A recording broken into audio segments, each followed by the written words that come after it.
Good morning students, welcome to Ishara classes. मैं प्रियंका आज Ishra classes में आपके लिए लेकर आई हूँ maths chapter fraction class sixth. आज हम फ्रैक्शंस पढ़ेंगे, क्लास सिक्स्थ का चैप्टर है। Okay students, now we will do about read about fraction. Fraction क्या होता है? देखो, ये वैसे हर क्लास की नीड है, बेसिक है। सिक्स्थ का मैथ्स हमेशा बेसिक मैथ्स होता है जो आपको ऊपर वाले मैथ्स से कनेक्ट करता है। फ्रैक्शन को हम रिप्रेजेंट करते हैं P/Q फॉर्म में। P जो है वो ऊपर वाला पोर्शन होता है, that is called our numerator, and Q को हम डिनोमिनेटर बोलते हैं। न्यूमरेटर के अंदर जो होता है, इसको हिंदी में अंश बोला जाता है न्यूमरेटर को, और डिनोमिनेटर को हिंदी में हर बोला जाता है। This is called fraction. इसी को हिंदी में भिन्न कहा जाता है, भिन्न। तो फ्रैक्शन के अंदर हमारे दो पार्ट होते हैं, एक न्यूमरेटर और दूसरा हमारा डिनोमिनेटर, जिसको हम P/Q की फॉर्म में रिप्रेजेंट करते हैं। आप सपोज करो, मैं आपको रिप्रेजेंट करके दिखाती हूँ। मैंने एक शेप को कंसिडर किया है। Suppose this is a rectangular shape, और इस रेक्टेंगुलर शेप को एक आयताकार शेप है, आकार है, और जिसको मैंने 4 बराबर भागों में बांट दिया है, 1 2 3 4, and all parts are equal. सारे के सारे पार्ट्स जो हैं इसके बराबर हैं। अब मैं अगर किसी एक पार्ट को, suppose I have to represent this part, okay, तो मैं इस पार्ट को रिप्रेजेंट करने के लिए इस शेडेड पोर्शन को कैसे रिप्रेजेंट करूंगी? आई विल राइट एज 1/4। 1/4, देखो 1/4 मैंने क्यों लिखा है? 4 जो है वो total number of equal parts हैं। 4 is total number of equal parts, जो डिनोमिनेटर वाले पार्ट में आएगा, and 1 is the selected part, जिसको आपने सेलेक्ट किया है। इसका सीधा सा मतलब ये हुआ कि किसी भी चीज़ के, किसी भी ऑब्जेक्ट के, किसी भी चीज़ को, जैसे आपके पास 20 चॉकलेट है, आपने उसको 4 बराबर हिस्सों में बांट दिया या 5 बराबर हिस्सों में बांट दिया, तो अगर एक बच्चे को दोगे तो कितनी चॉकलेट्स आएंगी? इस तरह से भी आप समझ सकते हो। तो मैंने किसी भी ऑब्जेक्ट के 4 हिस्से किए हैं, उस 4 में से एक हिस्सा मैंने ले लिया है। इस एक हिस्से को रिप्रेजेंट 1/4 करेगा। Suppose if I am taking 2 parts, 2 parts का मतलब क्या है? I will write 2/4। 2/4 equal to 1/2। इसका मतलब है किसी चीज़ के 2 हिस्से थे, क्योंकि अगर आप ये वाली लाइन देखोगे, अगर आप ये वाली लाइन कंसिडर करोगे, देन यू विल सी, अगर आप ये वाली लाइन कंसिडर करोगे, this one, this one, this one and this one, अगर आप ये वाली लाइन से देखोगे तो आपको दिख रहा होगा कि इस पूरे ऑब्जेक्ट के 2 बराबर हिस्से हुए हैं। 2 में से आपने एक हिस्से को ले लिया है, and that is called your fraction. इसी को फ्रैक्शन फॉर्म में रिप्रेजेंट किया जाता है। अगर आपसे कोई पूछे कि आपके पास 20 चॉकलेट्स हैं, 20 चॉकलेट्स हैं, और आपने उनको 5 बराबर हिस्सों में बांटना है, तो अगर आप 20 चॉकलेट्स को 5 बराबर हिस्सों में बांटोगे तो इसका मतलब हर 4 4 4 के ऐसे पार्ट बनेंगे। ठीक है, तो मान लिया कि आपने 5 बराबर हिस्सों में उसको बांट दिया, तो आप एक हिस्सा ले रहे हो, एक हिस्सा ले रहे हो। इनमें से कितनी चॉकलेट्स हैं टोटल? एक हिस्सा ले रहे हो, किस में से? इन 5 में से। तो आप इसको 1/5। एक सेकेंड, ये भी समझना कि अगर मैं इसको नंबर्स में रिप्रेजेंट करूँ, then I can write 4/20 which is also equal to 1/5। यानी कि एक बच्चे को कितनी मिली? 4, और टोटल कितनी चॉकलेट है? 20 चॉकलेट्स हैं। ठीक है, मैंने यहाँ पे क्या किया था, उनको अलग अलग हिस्सों में बांट दिया था। अलग अलग पार्ट्स में डिवाइड करने के बाद मैंने किसी एक पार्ट को उठाया, कितने पार्ट्स में से? 5 पार्ट्स में से।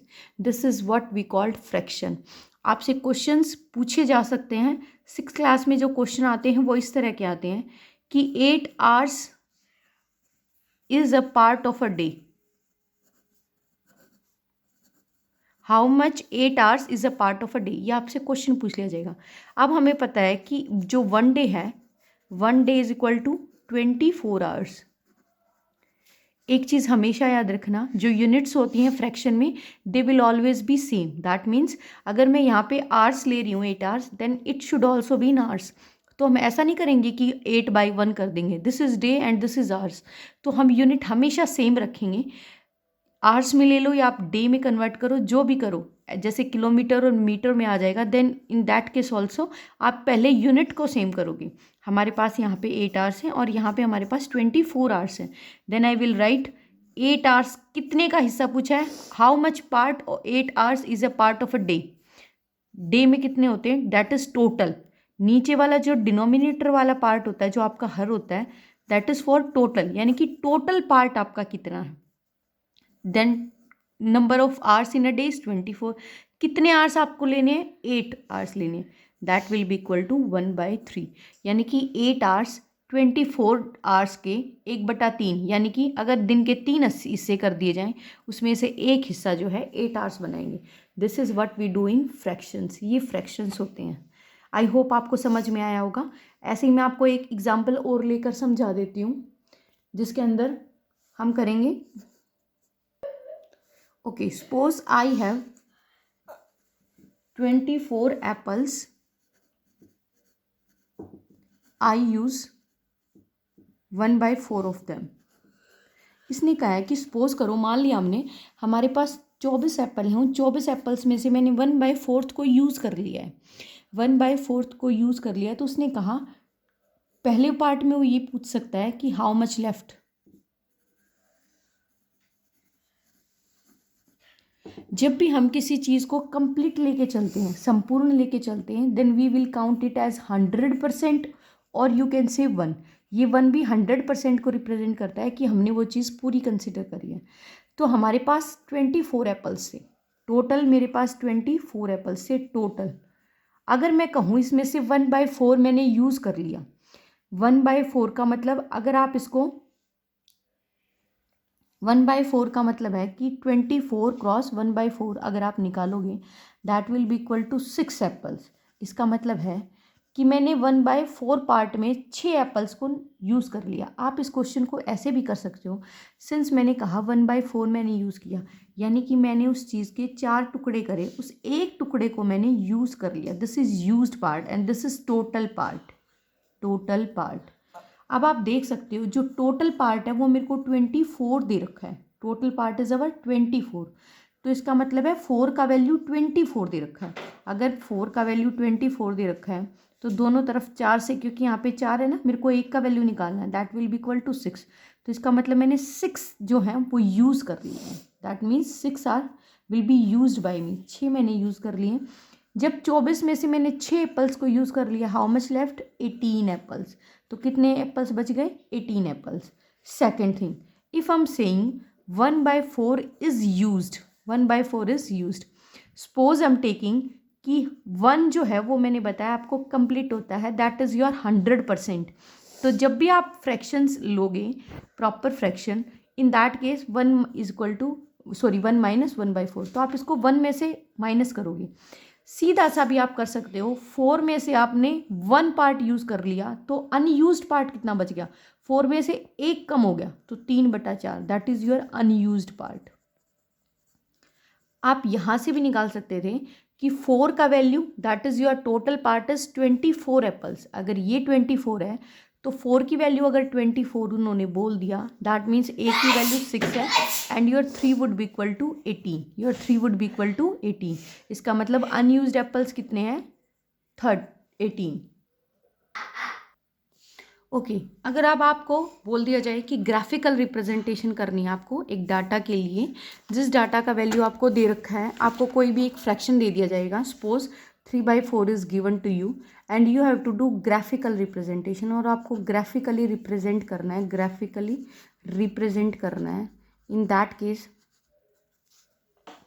अब आप एक कोई भी ऐसी शेप ले सकते हो, suppose I am taking circular.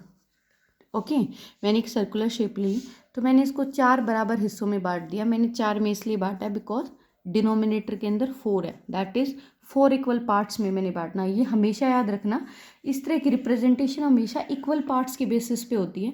If there is 4 then 4 equal parts, तभी मैं उसको, अगर मैं इसको ऐसे करूँ, एक शेडेड पोर्शन में कन्वर्ट करूँ, then only I can write it 1/4। अगर ये पार्ट्स इक्वल नहीं होंगे तो मैं इसको 1/4 नहीं राइट कर सकती। मैं इसको 1/4 तभी राइट कर सकती हूँ जब ये सभी पार्ट्स जो हैं एक दूसरे के इक्वल होंगे। Suppose I have to write 3/4 graphically representation, तो मैं 3 पार्ट्स को शेडेड कर दूंगी, that is 3/4। These shaded portion, ये जो शेडेड पोर्शन आपके पास है 3 में, ये आपका रिप्रेजेंट करेगा 3/4 को। अब अगर आपको कोई पूछे how much portion is left, how much is left, एक तो आप यहाँ से बता सकते हो out of 4 you are taking 3, तो कितना बच गया? 1। किस में से बच गया? 4 में से, because 4 is the total part. अगर आपसे कोई ये पूछे कि इस फिगर से बताओ, तो अनशेडेड पोर्शन जो है, the fraction of unshaded portion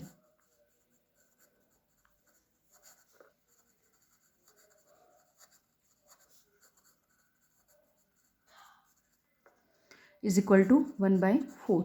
अगर मैं इस अनशेडेड वाले पोर्शन को रिप्रेजेंट करूँगी, आई विल अगेन रिपीट कि ये तभी पॉसिबल है when all the sections are equal. जब सभी शेप को मैंने, अगर मैं सपोज करो ऐसे लिख देती हूँ, this this this and this, तो आपको इसमें रिप्रेजेंट हो रहा होगा कि ये वाला पोर्शन और ये वाला पोर्शन जो है ये इक्वल नहीं है। तो इस केस में मैं इसको डिवाइड नहीं कर पाऊँगी, फ्रैक्शनल फॉर्म में नहीं लिख पाऊँगी। अगर शेप इस तरह की है, थोड़ा सा मतलब डिफरेंस ना लेके, ऑलमोस्ट ये सभी इक्वल हैं, और या फिर मेंशन है that all parts are equal, तभी मैं किसी 2 पार्ट को या 3 पार्ट को ऐसे 3 सपोज 12 पार्ट्स मैंने इसके करे हैं, आई थिंक, हाँ जी 12 पार्ट्स हैं, तो टोटल 3/12 में मैं लिख सकती हूँ। अदरवाइज अगर सेक्शंस इक्वल नहीं होंगे then I can't write it. Okay, now we will study about types of fraction.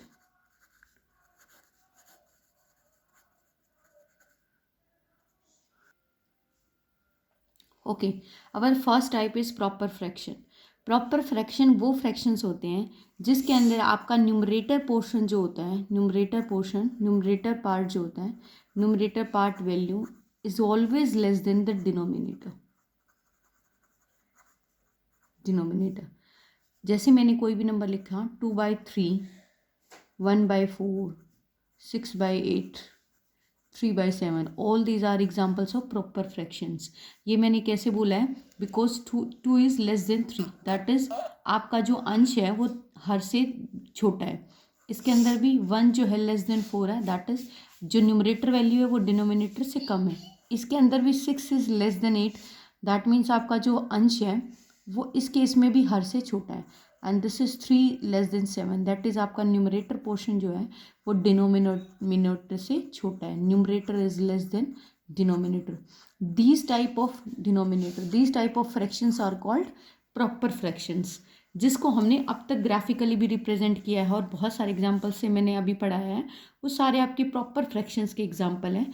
For example, this is a circular shape, you are dividing it in 2 equal parts, this part is shaded, then the fraction of shaded portion will be 1/2, as 2 will be the total equal parts and 1 has been taken by you. These are the example of proper fractions. आपको सिर्फ एक condition याद रखनी है इसमें, that your numerator value will always be less than denominator. Now second one is our improper fraction. improper fraction ये उस तरह की भिन्न होती हैं जिन भिन्न के अंदर जो आपका न्यूमरेटर वैल्यू है वो इधर न्यूमरेटर विल इधर इक्वल्स टू और ग्रेटर देन द डिनोमिनेटर।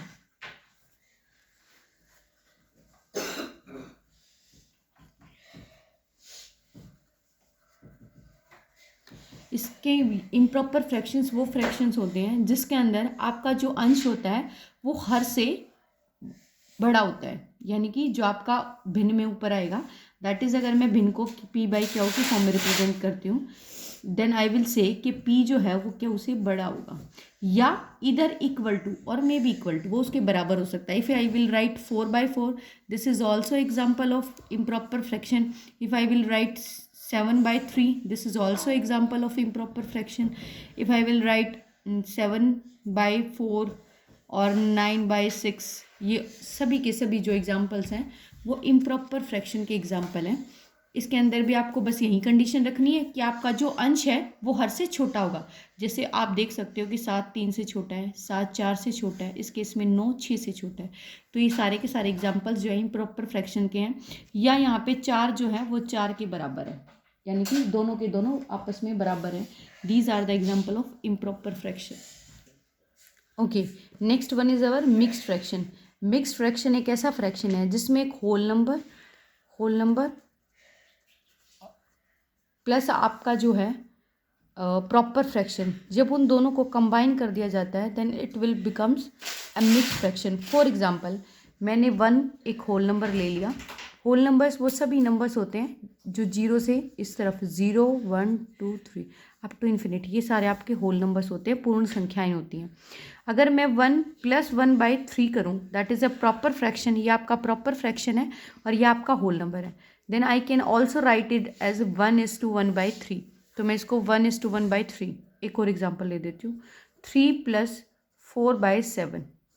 इसको मैं ऐसे भी लिख सकती हूँ 3:4/7। This is called your mixed fraction, जिसके अंदर एक होल नंबर होता है and second one is your proper fraction. Mixed और प्रॉपर फ्रैक्शन का जो कॉम्बिनेशन होता है that is basically called mixed fraction. अब आप सीखोगे कि how to convert a mixed fraction into a improper fraction।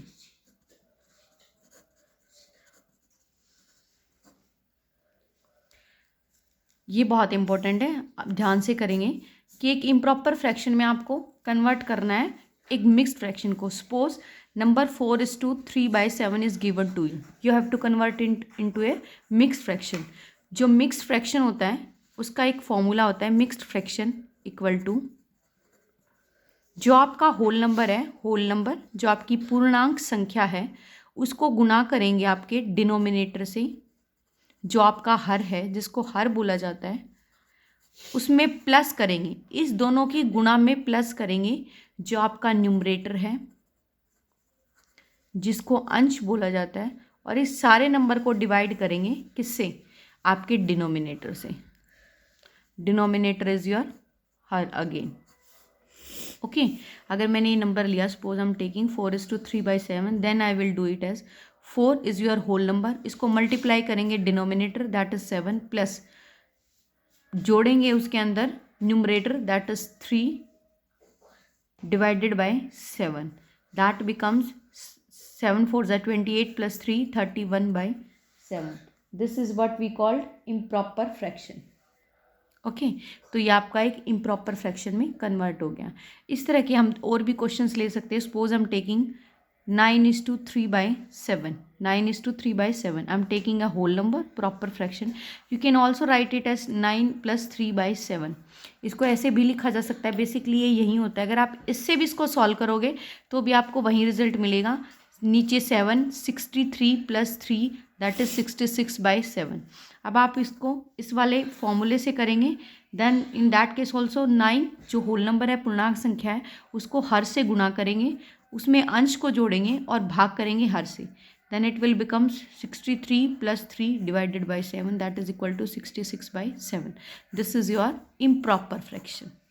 I hope आपको समझ आ गया होगा कि एक मिक्स फ्रैक्शन को इम्प्रॉपर फ्रैक्शन में कैसे कन्वर्ट किया जाता है। इसके बाद आप 2 क्वेश्चन लिख लीजिए, 3:9/11 and second question is 4:3/8।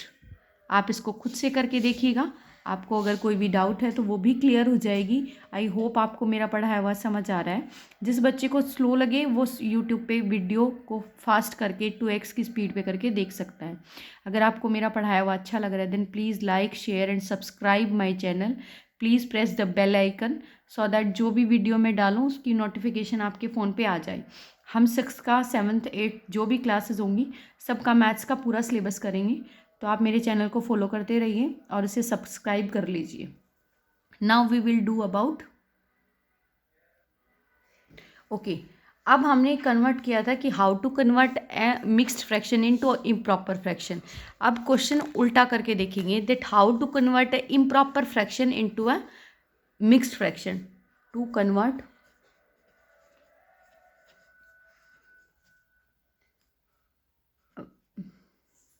convert a fraction into a mixed fraction. Okay, our first question, suppose I'm taking 17/4. This is our first part. हमें इसको कन्वर्ट करना है मिक्स्ड फ्रैक्शन में। then we will write mixed fraction as, हम इसको लिखेंगे quotient जिसको आपका भागफल बोलते हैं, नीचे लिखेंगे आपका रिमाइंडर एंड ऊपर नीचे लिखेंगे आपका denominator part, that is 4 suppose. So हम 17 को डिवाइड करके देखेंगे। 4 4 ज़ा 61, 1 is your reminder, so we will write it as, इस तरीके से लिखेंगे। 4 इज़ योर क्वोशंट ना, then 4 comes here, reminder is 1, 1 comes here, and denominator that would always remain the same, that is 4:1/4. Okay, एक और क्वेश्चन मैं आपको करके दिखा देती हूँ। Suppose I am taking 29/4. Okay, now I am taking example of 29/4। तो मैं इसको दोबारा से 29 को 4 से डिवाइड करके देखूँगी। 4 7 ज़ा 28, 1 is your again reminder, this is your quotient. So according to the formula I will write quotient here, that is 7, and remainder in place of numerator, and 4 is there. तो आप ऐसे भी याद कर सकते हो कि ये यानी कि इस तरह से चेंज चलेगी। Okay, then your answer will be 7:1/4. 7 is the whole number, this is numerator part and this is denominator part. I hope आपको ये अच्छे से समझ आया होगा। एक दो क्वेश्चंस को आप करके देख लीजिए। Write down the question of 31:5 and 11:3. Convert them mixed fraction. अगर आप इन क्वेश्चंस को कर लोगे then you can easily find. Okay, अब हम बात करते हैं, हमारा नेक्स्ट टाइप है is our equivalent fractions.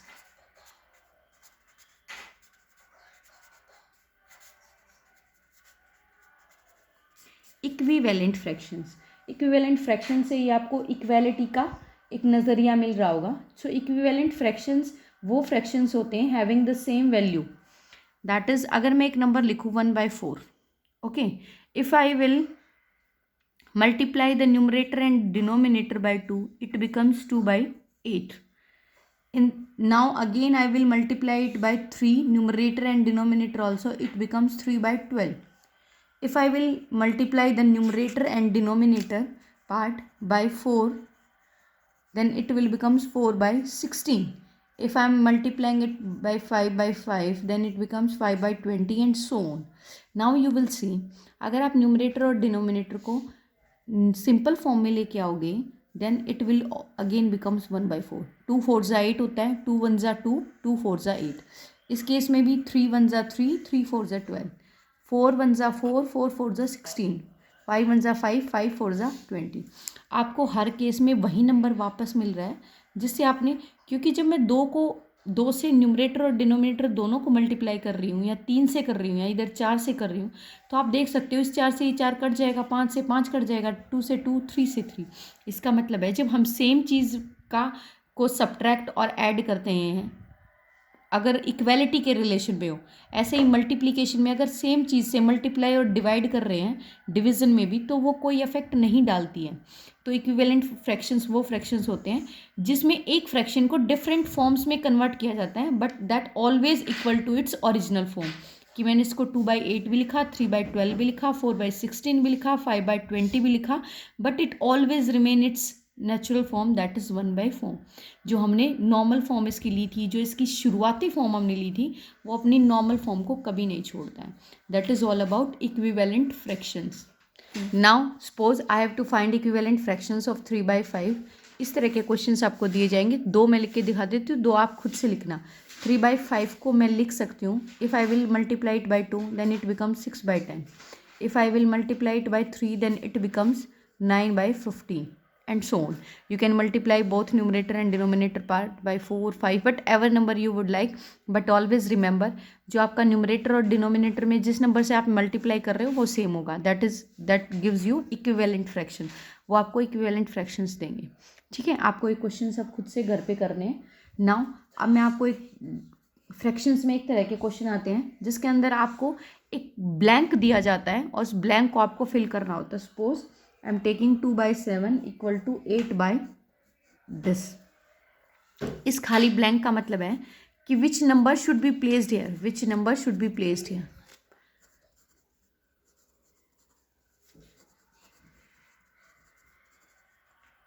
Okay, तो यहाँ पे ऐसा कौन सा नंबर लिखे कि ये फ्रैक्शंस ये जो बराबर का निशान है ये बहुत इंपॉर्टेंट है, यानी कि यहाँ पे ऐसा कौन सा नंबर लाएं कि ये हमेशा यहीं पे, मतलब जो नंबर है वो इसके इक्वल बना रहे। तो एक तो तरीका ऐसा है, ये है कि इनकी क्रॉस मल्टीप्लिकेशन कर दो। ओके, 2 क्रॉस ये खाली बॉक्स जिसके अंदर हमें भरना है equal to 8 cross 7, equal to 8 cross 7। Then 2 cross, suppose मैं इसको x लिख रही हूँ, x इक्वल टू 8 क्रॉस 7। अब मैं x का वैल्यू निकालने के लिए सिंपल सा ये है कि 7, यहाँ पे जो चीज़ मल्टीप्लिकेशन में होती है, जब भी डिवीज़न का बॉर्डर क्रॉस करती है तो मल्टीप्लिकेशन वाला टर्म जो है डिवीज़न में चला जाता है, डिवीज़न वाला टर्म जो है मल्टीप्लिकेशन में चला जाता है। Since 2 is in multiplication with x, तो इस तरफ आएगा, जैसे इक्वलिटी वाला बॉर्डर क्रॉस करेगा तो ये डिवीज़न में आ जाएगा। अब हमें पता है 2 4 ज़ा 20, 2 4 ज़ा 8, सो 7 4 क्रॉस 7 गिव्स यू 28। सो आपका x का वैल्यू जो है 28 आ गया, यानी कि आपको यहाँ पे 28 रखना चाहिए। अब आप ये रख के देखो, 2/7 इक्वल टू 8 अब आपका जो खाली बॉक्स था इसकी जगह आपने 28 लिख लिया। ओके, क्या आप देख पा रहे हो कि ये नंबर 4 से कट रहा है? तो 4 2 ज़ा 8 एंड 4 7 ज़ा 28, यानी कि ये नंबर 2/7 के इक्वल है, यानी कि 28 इस कंडीशन को सेटिस्फाई ईजिली कर रहा है, क्योंकि आपके पास यहाँ पे जो नंबर है वही ये नंबर यहाँ पे आ गया। इस इक्वलिटी वाले बॉर्डर को मेंटेन करना ज़रूरी है। आप एक क्वेश्चन लिख लीजिए which you have to do, which is equal to 3/5 equal to खाली box and then becomes your 20। Okay, तो आप यहाँ पे जहाँ पे खाली बॉक्स हो वहाँ पे x लिख सकते हैं। अब इसका क्रॉस मल्टीप्लाई करिएगा, मैं ये भी करके दिखा देती हूँ इवन आपको। Then it becomes 3 cross 20 cross equal to x cross 5। देखो, जब ऐसे नंबर लिखे हों तो अगर मैं x क्रॉस 5 बराबर है 3 क्रॉस 20 लिखूँ तो ये भी ठीक है। अब ये मैं समझ रहा मैम इसको इधर ले आई, मैं इधर नहीं ले आई हूँ, बस इक्वलिटी के साइन से मैंने इसको इधर लिख दिया, इसको इधर लिख दिया, बाकी ये दोनों हैं अभी भी इक्वल। x यहाँ पे मल्टीप्लीकेशन में है, then it will goes to there in division 5, so 5 4 ज़ा 20 and here x, so 3 4 ज़ा 12। तो आप यहाँ पे x की जगह 12 रखोगे। अगर आप रख के देखोगे then it will becomes 12/20। आपको पता है ये 4 से कट रहा है, 4 3 ज़ा 12, 4 5 ज़ा 20, तो आपको सेम वैल्यू दे रहा है। This is how to fill a blank space. आपको कोई भी ब्लैंक स्पेस दे दिया जाएगा, वो आपको खुद भरना होगा। अब आप एक क्वेश्चन लिख लीजिए जो आपको करना है होमवर्क में। 4/7 इज इक्वल टू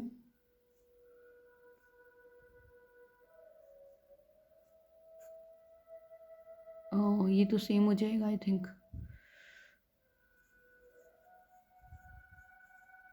आपको यहाँ x की जगह भरना है। हो सकता है आपका पॉइंट्स में आ जाए या फ्रैक्शन फॉर्म में आ जाए, तो फ्रैक्शन फॉर्म में भी आप उसको ला सकते हो। ये क्वेश्चन आप खुद अटैम्प्ट करके देखना तो आपको पता चलेगा कि इसमें क्या है। ये थोड़ा सा मुश्किल दिया है मैंने, but do it. If you like my channel then please show your support, like subscribe the channel, press the bell icon so that जब भी मैं वीडियो डालूँ आपके पास नोटिफिकेशन चली जाएगी। हम स्टडी कंटिन्यू रखेंगे हमेशा अपनी। And please like and share also, अपने फ्रेंड्स के साथ भी शेयर करें, किसी को बताए कि वहाँ अच्छा पढ़ाया जा रहा है तो उस चैनल को शेयर करना चाहिए। Have a nice day, thank you.